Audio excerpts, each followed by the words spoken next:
ये बेटी विवाह गीत गा रही हूँ। पसंद आए तो लाइक शेयर जरूर करें, कमेंट करके बताएं आप लोग को कैसा लगा। बहुत धन्यवाद आप लोग को सुनने का। माँ के कोखिया में जन्म लड़के आया, माँ के कोखिया में जन्म लड़के आया रे। घरवा के लोग घाबा ड़ाइले रे लालनवा, अरे घरवा के लोग घाबड़ाए रे लालनवा। द्वारा से आवेले पापा हो कावना पापा, सोना धाना यार जहाँ मर रे लालनवा, अरे सोना धाना यार जहाँ मर रे लालनवा। तोहरा ही कोखिया धाना जन्म लड़के आ, तोहरा ही कोखिया धाना जन्म लड़के आया रे। नाही मोरा मनवा उदास रे लालनवा, अरे नाही मोरे मनवा उदास रे लालनवा। नाही मोरा बड़े धाना धना दाओलते आया रे, धना दाओलते आ, अरे नाही मोरा ये ताना संपत्ति रे लालनवा, अरे नाही मोरा ये ताना संपत्ति रे लालनवा।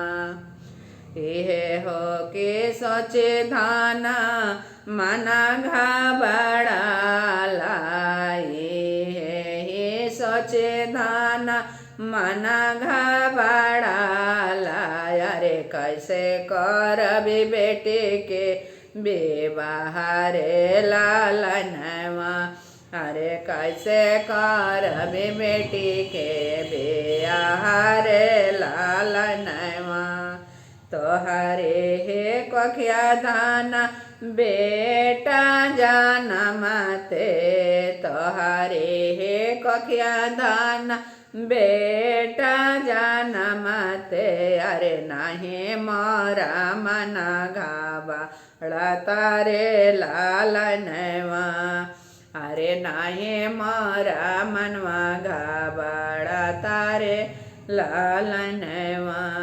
एतना बचना जाबा सुनेली कावना बेटी, एतना बचना जाबा सुनेली कावना बेटी, अरे सोना पापा यार जहाँ मर रे लालनवा, अरे सोना बाबा यार हमर रे लालनवा। जनी देहा पापा जनी खोजिहा पापा हो, महाला दो महाला अरे महाला दो महाला, अरे जानी देखी हा लड़का सारा करी रे लालनवा, अरे जाने खोजी हा लड़का सारा करे रे लालनवा।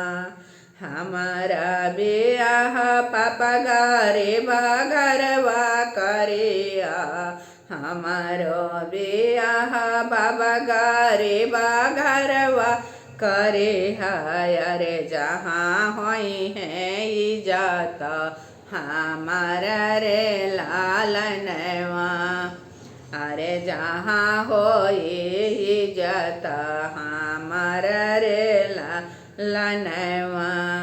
रोखा सोखा खाई भी पापा इज्जत बनाई भी, रोखा सोखा खाई भी बाबा इज्जत बनाई भी, अरे नाही रहबे हमहु कुंवर रे लालनवा, अरे नाही रहबे हमहु कुंवर रे लालनवा।